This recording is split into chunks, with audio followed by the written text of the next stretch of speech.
astral projection in the operating room, and a gargoyle angel? All this and much more on this episode of Real Life Angel Encounters. Angels, we all have them. They're our unseen guides, our companions, our teachers, and they're all around us. Sometimes they make themselves known in the most miraculous ways. Join me, Level 3 QHHT practitioner, angel communicator, and Reiki master, Christi Clemons Hoffman, with stories from real people who have experienced uplifting phenomena and real-life angel encounters. Hello, friends, and welcome back to the Real Life Angel Encounters podcast, or should I say, the award-winning Real Life Angel Encounters podcast. I'd never get tired of saying that.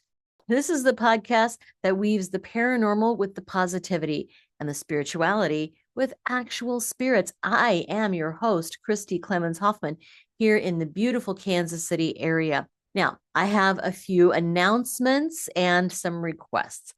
First of all, if you haven't already, please pick up your copy of the book, Real Life Angel Encounters.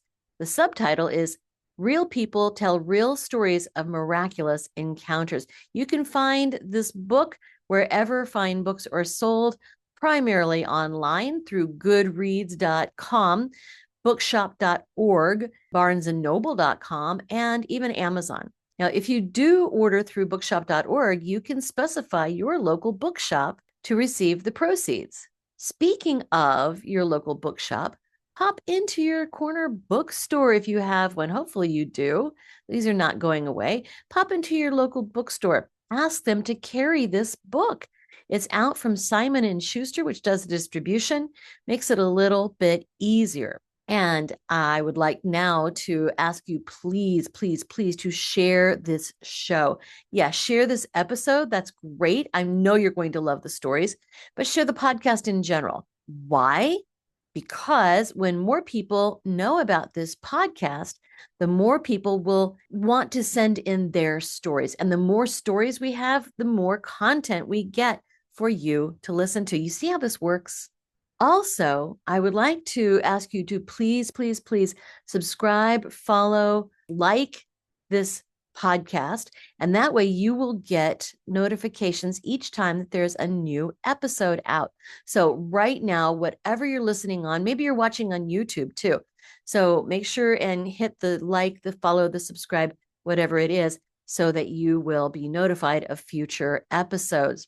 Also, if you could, maybe give a 5-star review, a thumbs up, something. Write a little sentence or two about how much you love the stories that you hear here, how we have such great and amazing guests, how you really find this whole subject of angels uplifting. All right, here's the big ask. Are you ready? All right. This podcast is free for you to listen. That's right. You don't have to pay a single cent to listen to these great stories. However, it's not free to produce. That comes right out of my pocket. The cost for distribution, the cost for editing, the cost for sharing comes out of my pocket. And yeah, it just does add up quite a bit. So I would love it if you guys could give back, show some love for how much you love angels. There's a link in the show notes, the show description, to make it super easy for you. That is on PayPal. All right, friends, let's get to the episode, okay?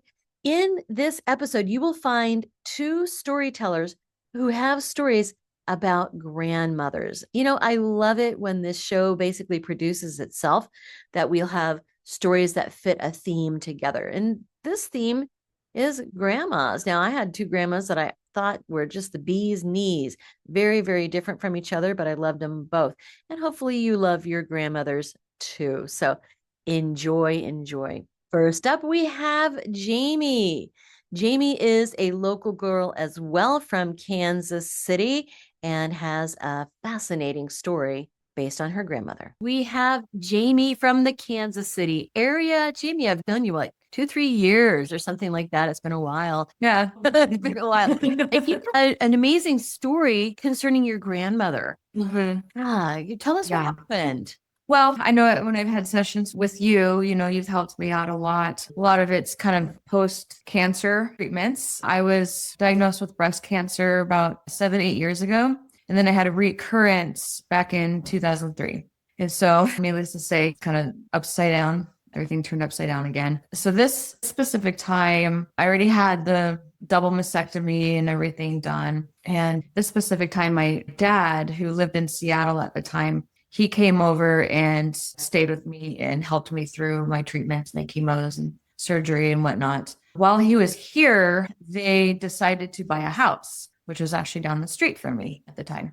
My grandma, who was in the Seattle area, she was in a home over there. And so because my parents moved, they also decided to move her as well. She, at that point, started developing dementia, and I think she even had cancer at that point. When she was 29, she had breast cancer and she had a mastectomy. And she was also in a pretty bad car accident that had left her with a lot of physical ailments. But I mean, she pursued nevertheless. She's a strong Italian Catholic woman. So very, very positive. Like all of us, we all have kind of our dark past, but in her older years, I think she was really trying to make amends to a lot of stuff. But anyway, we knew that moving her was going to be a little bit difficult. As people get older, they don't deal with changes that much, but kind of didn't really have a choice in the matter if we wanted her to be close. So we moved her to a facility that was in the same town that I was. And honestly, it wasn't the best place. We all wish it could have been better, but with timing and everything, that's just kind of the way it worked out. But luckily, she was close by. I was able to see her quite often, almost every day. So my parents, they sold their place and then ended up moving up this way. So we noticed her health was declining. And that's a whole nother story, but long story short in that part, she was put in hospice. And so I was seeing her quite often, and my parents and I would come visit her. And sometimes it would just be me. Sometimes it would just be my parents. One time it was just me. And I showed her a picture of myself and my two sisters when we were teenagers. And I was like, this is what you did. This is your legacy, Grandma. You were the matriarch. And she got some smiles out of there. She was pretty nonverbal at that point, and she was in and out. Just kind of some days she was more with it than others. And I told her that one day, I was like, this is amazing. This is what you've done. This is your legacy. We are part of you. Thank you for what you did. I know we all have things that we regret, but I hope that you don't regret anything on this stage of your life. And she just smiled. And then I would sing to her, or I would just play her music. Her favorite song was Ave Maria, which that's notable. So at one point, my parents and I, we went to go visit her, and was just kind of playing her music again. She really loved listening to Native American flute music and gospel music and classical. And again, was Ave Maria. So I did play that. And I told her, I looked at her and I told her, I was like, Grandma, when you pass here, you need to come visit me from the other side. So I know that you made it okay. Gosh, here. Yeah. She's kind of like, And as we left, my mom, she kind of turns to me and she's like, you need to be careful when you say things like that. Cause what? yeah, she's like, you don't know what you're opening the door to. Okay. So my mom's also Catholic, and both my parents, they've kind of, my whole life, they've kind of weaved in and out of different denominations, like Pentecostal, Assembly of God, Seventh-day Adventist, all these other ones. And we've also been a spiritual family, as far as like, we lived in a house that was haunted. And we've all had things happen to us. My mom and I. Let me ask you this. Did your parents accept and acknowledge that the house was haunted? Oh, absolutely. Absolutely. Okay. Yeah. Now, I think there's some different belief systems as to what things are. And also, I myself personally have kind of steered away from some of the dogma of the religion. Now, I still hold on to a lot of the teachings and belief systems, but as far as the fear and the dogma and stuff, I choose not to prescribe to that. Mm-hmm. I can't say, I know my parents' belief systems. I'm not going to say one way or another what they're for or against, but I do know this specific situation or me saying that kind of triggered something. And, I asked my mom, I was like, what do you mean? She's like, well, I did that before and you don't know what you're asking for. So obviously there's some kind of fear based around what her experience was. And I'm not negating what that was, but from my understanding, when my grandfather was passing away, I don't know exactly what she said to him or whatnot, but I do know that after he passed away, she saw him. And she said, she's like, his eyes were just staring and he wasn't blinking. He was in different clothing and stuff. And again, I was like, I don't know what your experience was like. I'm sure that was scary. And I've had scary experiences too. Looking back at it now, though, a lot of it was just things I just did not understand. And the whole thing is like, to be clear, she was afraid of you opening some sort of door by telling grandma. I think so. Yeah. Come back and tell us that you made it okay. Yeah. She thought you were opening some sort of door. Yeah, I think so. And again, I don't know what her specific belief system is when it comes to stuff like that. But yeah, generally that's what it comes down to, I think. Mm-hmm. So that sparked a conversation though between us. And I told her kind of my belief system. I was like, well, I'm not asking for grandma's ghost to come, woo, I'm here.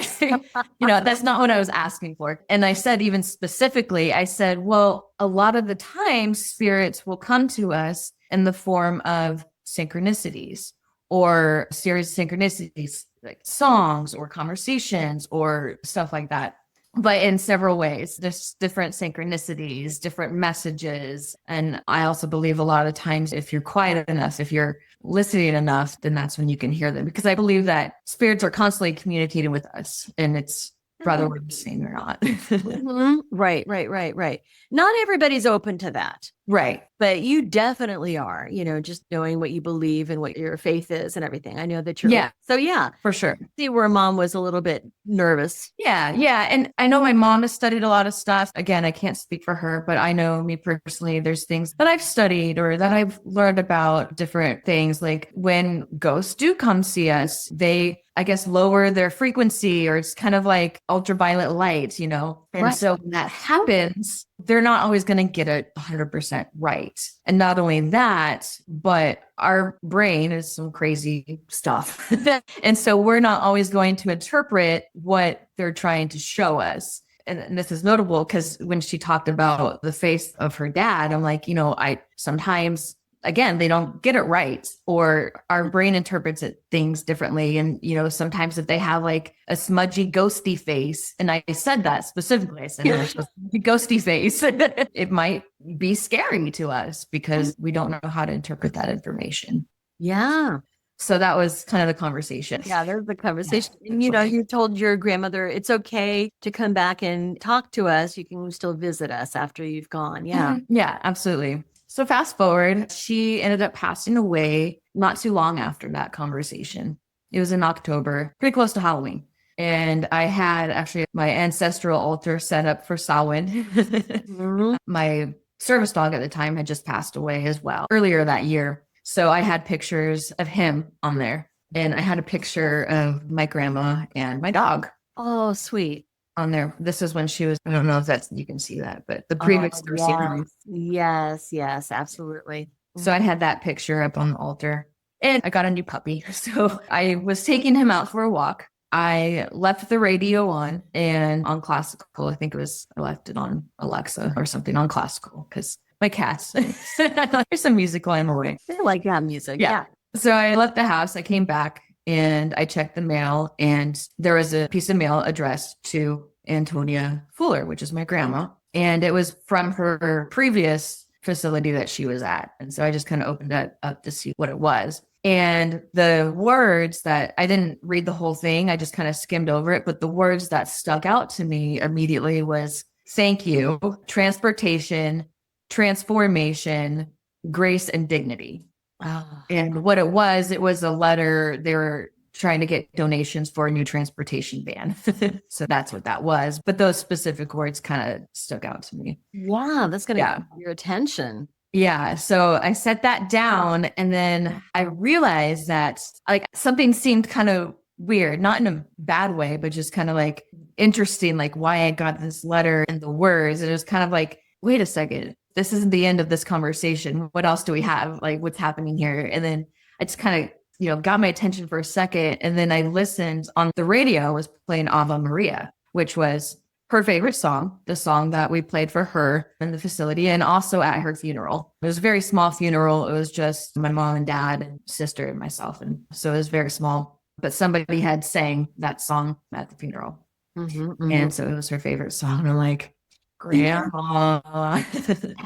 When their favorite song comes on, it is easy for them to make it so that we're there to listen to it. Now, are they actually performing the song on the radio? No, not at all. But they're lining it up so that song is playing when we are in a position to listen to it. So for that reason, I do believe that it's a sign. Yeah, absolutely. And just with the letter, the words, and then the song came on, I was like, and then I felt a presence in the room and I was like, Grandma.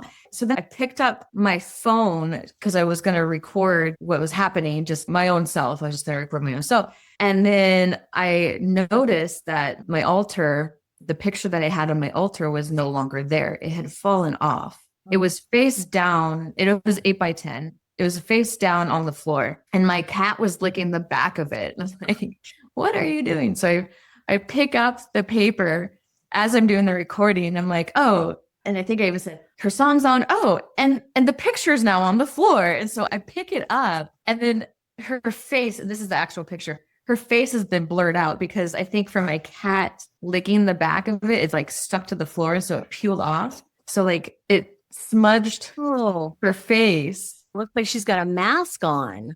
Yeah. I just started laughing because I thought, okay, this could be kind of freaky if you didn't know what was going on.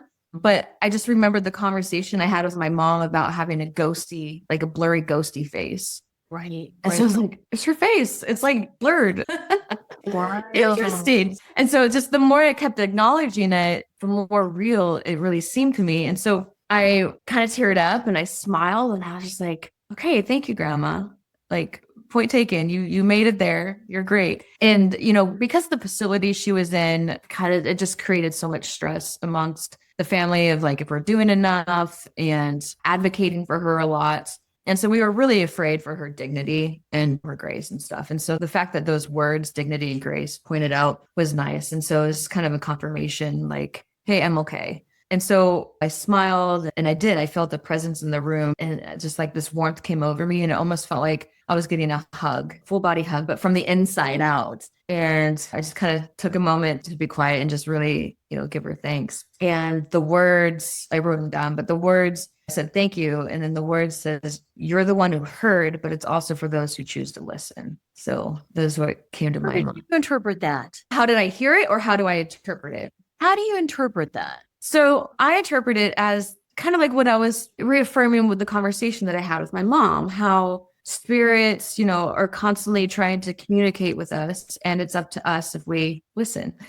And how we listen is going to look different for everybody, based on what we're tuned to or how we listen, just like we learn different ways through watching or doing. And so I think communicating with spirit is also similar. It depends how we interpret that information and how we choose to listen. So I also think that it means that, yes, I'm here. This is what happened. This is what you asked for, and tell the story. And if people want to believe it and they get a healing message out of it, then great. If not, then it just wasn't for them to listen to. And that's okay too, because we're all on our own path, our own. Yeah. Now, I do believe that they are speaking with us all the time, not just our loved ones, but our guides, our angels. They're always talking to us. And, we have the capacity to listen, but we have to get quiet inside our mind first, which is a challenge for some people. But, just getting that stillness in your mind so that you can hear. I mean, if someone's constantly talking to you with voice or you're constantly listening to something, you can't hear that still soft voice in your head. Right? Absolutely. Yeah. And it sounds different. I'm actually taking a mediumship class right now. Yeah, I took that myself. Yeah. Through Healer's House is really, really great teacher. And I've learned a lot from him and stuff. And so we've been learning this different exercises on how to listen and what that looks like and what that feels like as well. And so I noticed for me, as I'm honing in on this skill, what those voices sound like. And at that specific time, it's like there was no denying that was not in my head. Like that was something otherworldly. But yeah, learning to communicate and what that sounds like to us and knowing that it's never going to be fear. Like if fear is in the mix, then that again, I think is just because it's something that we don't understand. And like I said, looking back at some of the instances that happened when I was younger, there was fear based around that just because I didn't quite understand it. But as far as that, no, it was like completely just a loving feeling and peaceful feeling. Mm-hmm. So, we all want to hear from our loved ones after they pass. And you had some pretty concrete signs, the showing up with a blurry face, the song coming on at the right moment. That was her favorite song. And you were thinking of her. So I think we all can do this and receive these messages as well. We just have to be open. Yeah. Yeah. Well, thank you so much for sharing your experience today, Jane. Yeah. It was just Thank you great so to much see for you having me. anyway. Yeah, absolutely. Thank you for a minute. But yeah, I think it's important for us to talk about these things, to share about them, to let everybody know that you're not alone in this and Yeah. never die. Just by acknowledging it, I think is Absolutely. That we acknowledge that these things can happen and they're possible. And our loved ones are always around us. They truly are. Yeah. So thanks again for sharing today. Thank you. Next on the podcast, we have Laurice, also a fellow Kansas City girl. Man, she reached out with her story, and I said, you've got to come on the show and tell it. I think you're really going to enjoy this. Again, a story involving a grandmother.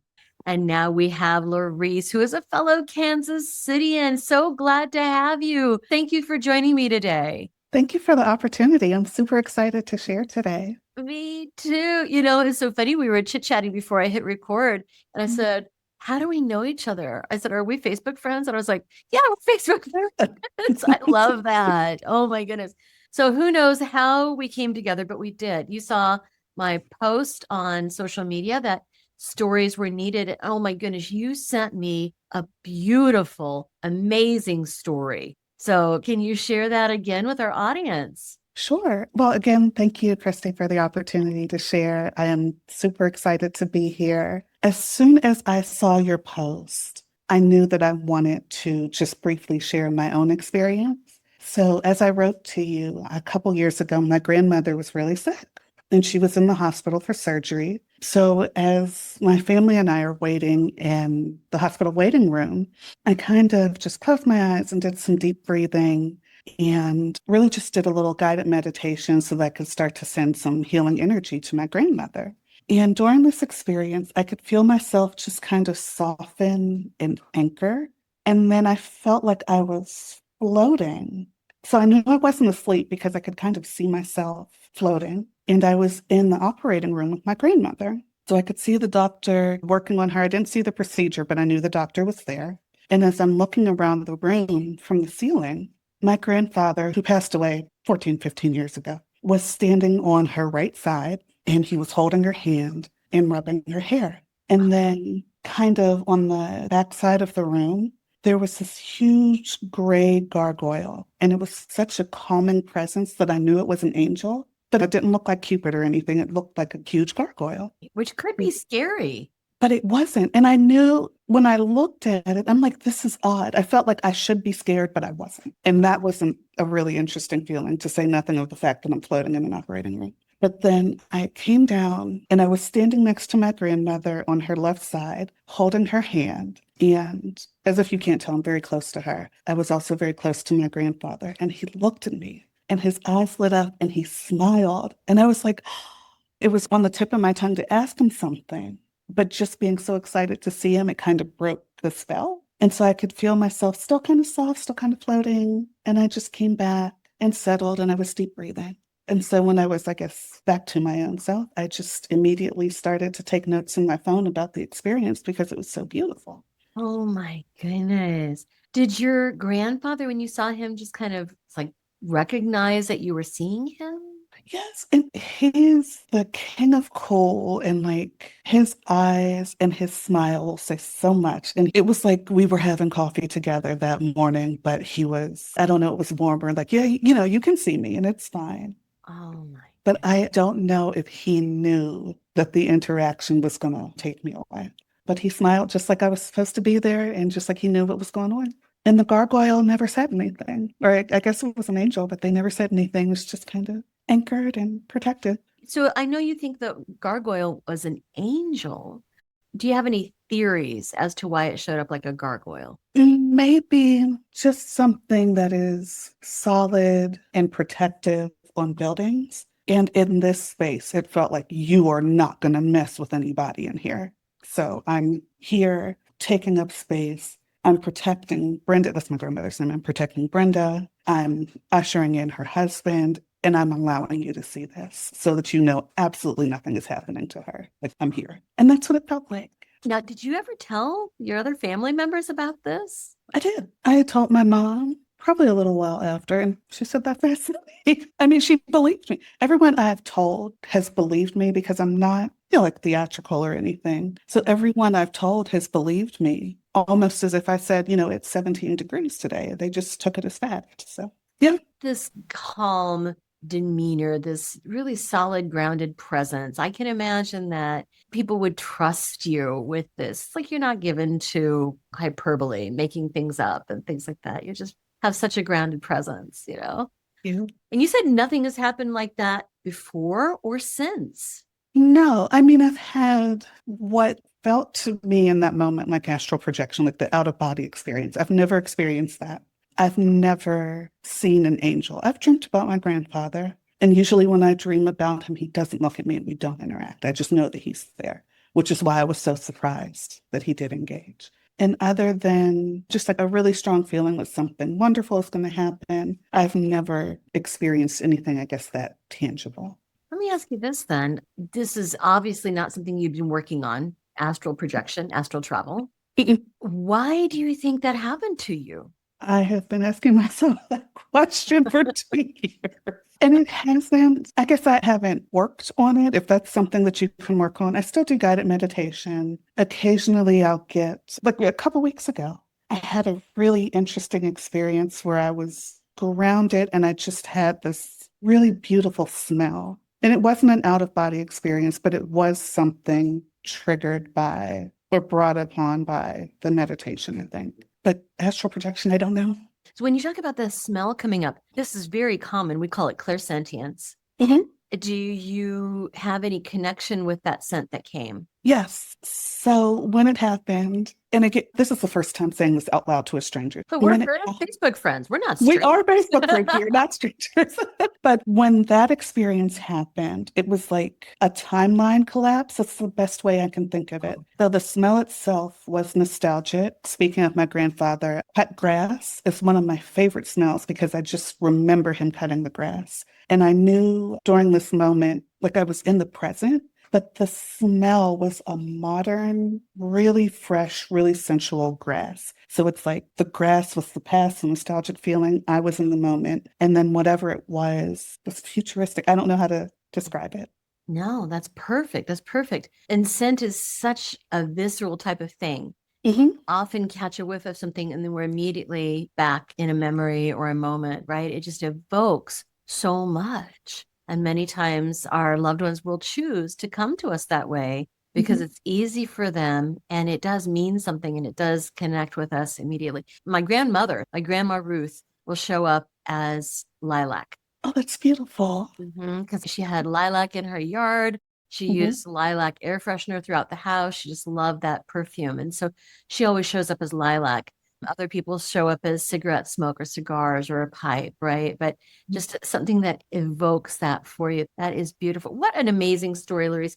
I can see how that really changed you. What do you think is the biggest takeaway that you have from it? That is a fantastic question. I think being open to receiving that type of experience and not to dismiss it. Because I am, pretty grounded, pretty anchored. And then something like that happens and it's like, wait, what is going on? But I know that it's happening and it feels soft. It feels beautiful. It feels connected and it feels unique to the people I love the most, I think. That's beautiful. If it happened again, would you be open to it? Oh, absolutely. Yeah, no question. And I don't feel the need to force it. I think it will happen when it needs to happen. But what I'm noticing in small pockets is that the soft, warm feeling that I get, that seems to be the connecting factor. Like it hasn't been astral projection. Like you said, it was clairsentience. Is that? Clairsentience, which is like clairvoyance is the visual, sentience is feeling and sensing. So anything that's physical feeling, that smell is a sense, or even a taste that we might have in the mouth is feeling and sensing. Yeah. Thank you. Absolutely. Well, I hope you do have another experience like that when the time is right and when it's going to be most meaningful for you. I But believe I will. thank you for sharing that beautiful story with me today, Laurice. And it's so good to put a face with a name. Likewise. Thank you so much. Thank you for listening. Please subscribe and follow and be sure to share this episode. The more people who know about this podcast, the more great story submissions we get. Have a story to share? Email your own real-life angel encounter to angelencounterspodcast@gmail.com or visit radiatewellnesscommunity.com/real-life angel encounters podcast. Or join our Facebook group and continue the discussion. Want to know what your angels and loved ones have to tell you? Schedule an appointment with me at radiatewellnesscommunity.com. A special thanks to James Wheeler for the original music and to Tiffany Baumgarten for the logo design.